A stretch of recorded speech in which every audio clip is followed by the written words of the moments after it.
नमस्कार दोस्तों, मैं हूं सौरभ कुमार और द पॉलिटिकल सौरभ में आपका स्वागत है। दोस्तों आज हम जानेंगे क्लास 12 का चैप्टर 5 समकालीन दक्षिण एशिया के बारे में। तो दोस्तों यह पार्ट 3 है। पार्ट 1 और 2 ऑलरेडी 2 वीडियो इस टॉपिक पर आ चुकी है, इस चैप्टर पर समकालीन दक्षिण एशिया। ठीक है, तो समकालीन दक्षिण एशिया का पार्ट 3 है। और जिन्होंने चैनल को सब्सक्राइब नहीं किया है, चैनल को सब्सक्राइब करके बेल आइकन जरूर दबा दें। और अगला वीडियो आपको नीचे डिस्क्रिप्शन बॉक्स में मिलेगा, और पिछला वीडियो भी अगर जिन्होंने पार्ट 1 और 2 नहीं देखा है जाकर जरूर देख लीजिएगा, वो भी आपको नीचे डिस्क्रिप्शन बॉक्स में जरूर मिल जाएगा। तो चलिए शुरू करते हैं।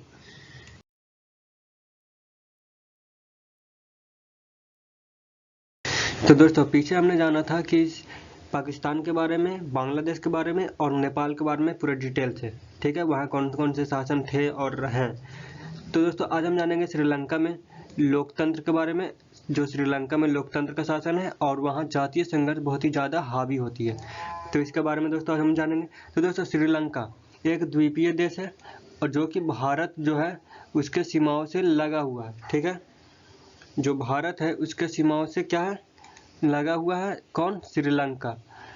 तो यहाँ दोस्तों इस श्रीलंका देश पर एक समुदाय का ज़्यादा दबदबा है और उसका नाम है सिंहली समुदाय। ठीक है,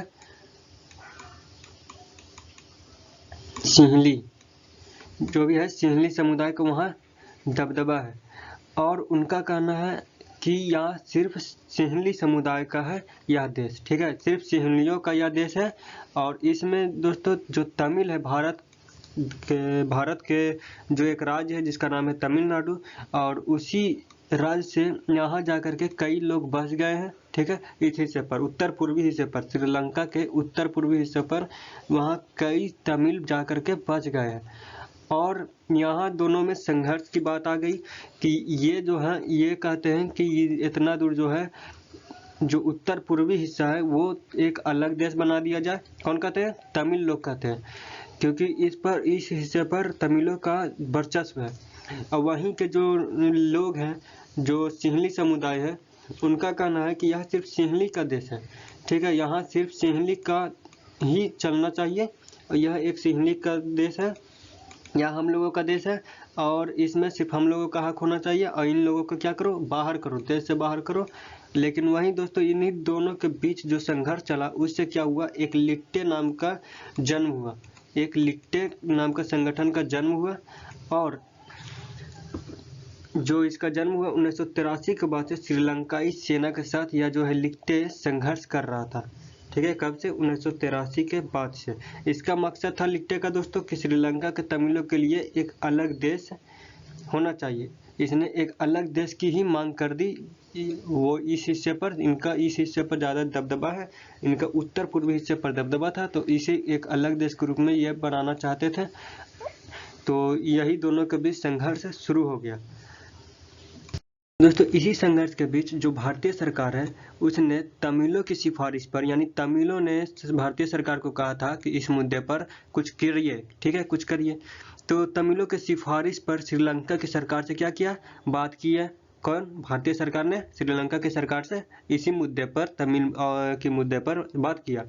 तो दोस्तों भारतीय सरकार श्रीलंका में 1987 में तमिल मसले पर प्रत्यक्ष रूप से शामिल हुई। कौन मुद्दे पर? यही तमिल और सिंहली समुदाय के मुद्दे पर। इसके साथ श्रीलंका से एक समझौता किया गया कि दोनों के बीच रिश्ते समान करने हेतु भारतीय सेना को भेजा जाए। तो यहाँ दोनों के बीच रिश्ते समान करने के लिए भारतीय सेना को भेजने की बात हुई। लेकिन श्रीलंका के जो नागरिक थे उन्होंने कुछ और ही समझ लिया। उन्होंने कहा कि भारत जो है वो श्रीलंका के अंदरूनी मामले में दखल दे रहा है। ठीक है, तो दोस्तों इसी से क्या हुआ कि जो वहाँ की जनता थी उनको यह बात पसंद नहीं आई कि भारत की सेना उसके अंदर देश में आ गई।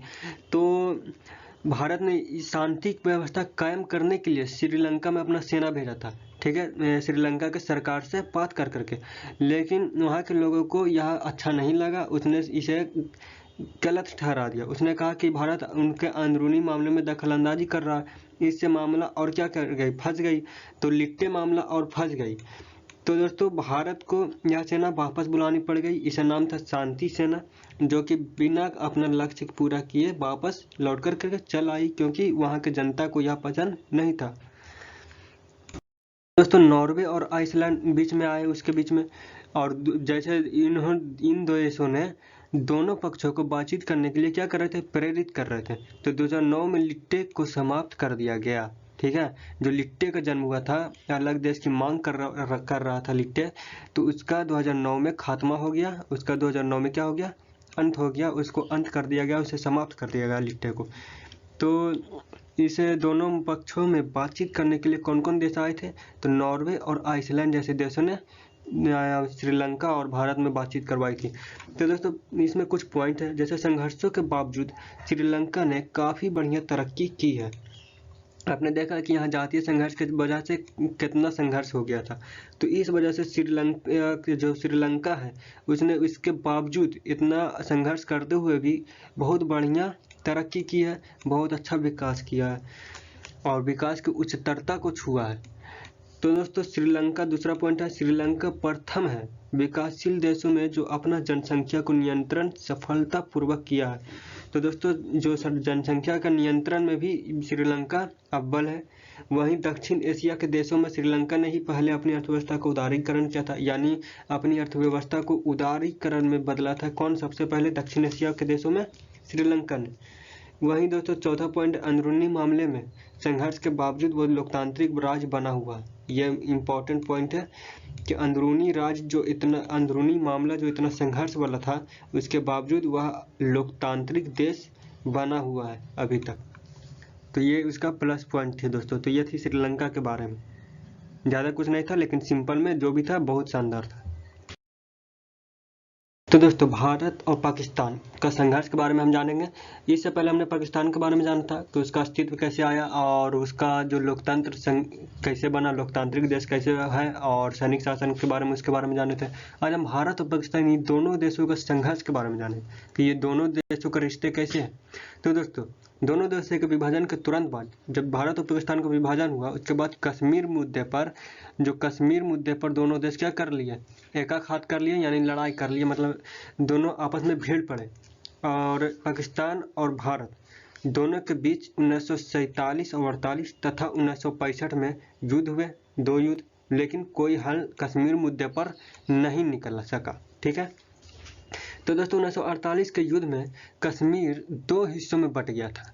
जो कश्मीर है ये 2 हिस्सों में बट गया था, और एक आधना कश्मीर को पाकिस्तान अधिकृत कश्मीर कहा जाता है, यानी POK, पाक ऑक्युपाइड कश्मीर कहा जाता है।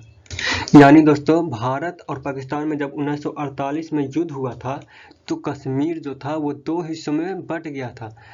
मतलब एक हिस्सा पाकिस्तान के पास चला गया था, जिसका नाम आज POK कहलाया। ठीक है, जिसका नाम POK है, यानी पाक अधिकृत, यानी पाकिस्तान अधिकृत कश्मीर, POK कहलाया। तो दूसरा भारत का जम्मू कश्मीर प्रांत कहलाया, यानी यह जम्मू कश्मीर प्रांत है और यह POK है, क्योंकि इतना हिस्सा पाकिस्तान के पास चला गया था उस युद्ध में। तो दोस्तों 1971 में भारत ने पाकिस्तान के खिलाफ युद्ध जीत लिया था, लेकिन कश्मीर का मुद्दा था अनसुलझा रहा। तो 1971 में क्या हुआ था, आप हमें कमेंट में बताइएगा कि 1971 में भारत और पाकिस्तान में युद्ध क्यों हुआ था। वो कश्मीर को लेकर के नहीं हुआ था, किसी और चीज़ को लेकर के हुआ था, जिसे हमने पिछले चैप्टर में आपको बताया है, तो इसे ज़रूर बताइएगा। तो 1948 में ये 2 हिस्सों में बट गया था भारत और पाक, एक हिस्सा POK कहलाया, एक हिस्सा कश्मीर कहलाया, जम्मू कश्मीर प्रांत कहलाया। ठीक है, तो दोस्तों दोनों देशों ने 1990 के दशक में परमाणु हथियार और ऐसे हथियार जो एक दूसरे के लिए बहुत ही खतरनाक थे, उनका क्षमता हासिल कर लिए, उन्हें बना लिया गया और इनमें हथियार की होड़ हो गई ये दोनों देशों में। यानी एक तरफ पाकिस्तान था और एक तरफ कौन था, भारत, और ये दोनों देशों के बीच क्या हुआ, युद्ध जैसे हालात हो गए थे। मतलब दोनों देशों में हथियारों को लेकर के एक होड़ हो गई थी। इधर परमाणु बम बना तो उधर भी बना लिया गया, इधर एक नया हथियार आया तो उधर भी एक नया हथियार का विकास कर लिया गया। तो ऐसी एक होड़ हो गई थी। भारत ने 1998 में पोखरण में, वहीं पाक ने चगाई की पहाड़ी में परमाणु परीक्षण किए थे परमाणु बम के। ठीक है, तो दोस्तों भारत ने परमाणु परीक्षण कब किया था, तो 1998 में, याद रखिएगा, जो कि कहाँ किया था, भारत ने, आपके क्वेश्चन में आ गया 1 नंबर वाला में कि भारत ने अपना परमाणु परीक्षण कहाँ किया था, तो वो आपको ये बताना है कि पोखरण में। वहीं पाक ने कहाँ किया था, तो चगाई की पहाड़ियों पर। तो दोनों ने परमाणु परीक्षण भी कर लिया था और इसके साथ ही युद्ध होने की आशंका भी कम हो गई, क्योंकि ये भी पावरफुल दोनों हो गए। दोनों एक दूसरे को संदेह की नज़र से भी देखते थे दोस्तों। पाक पर यह आरोप है कि वह आतंकवाद को, हथियार को तथा सुरक्षा देता है। किनको? आतंकवाद को। यानी पाकिस्तान पर यह आरोप है कि वह आतंकवादियों को हथियार देता है, ठीक है, हथियार से मदद करता है आतंकवादियों को, उसकी सुरक्षा करता है और मतलब उनको क्या करता है, भारत की तरफ उसको भेजता है। उसने 1985 और 1995 के बीच खालिस्तान उग्रवादियों का हथियार तथा गोले बारूद दिए थे। कब? 1985 में। किसने? पाकिस्तान ने आतंकवादियों को। तो वहीं पाक के खुफिया एजेंसी ISI, जो पाक के खुफिया एजेंसी है ISI पर बांग्लादेश तथा नेपाल के गुप्त ठिकानों पर पूर्वोत्तर भारत में भारत के खिलाफ अभियान में संलग्न है, ऐसा भी आरोप है। किस पर? पाक के खुफिया एजेंसी पर।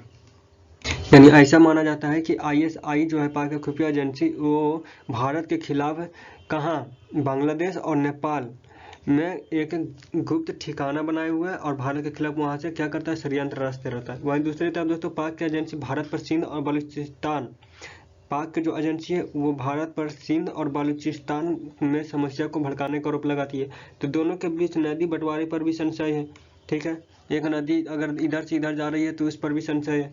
1960 में विश्व बैंक की सहायता से दोनों देश सिंधु जल संधि पर दस्तखत किए गए। आपका 1 नंबर वाले क्वेश्चन में आएगा ऑब्जेक्टिव में कि सिंधु जल संधि कब किए गए, तो 1960 में उस पर दस्तखत किए गए थे। किसकी सहायता से? विश्व बैंक की सहायता से।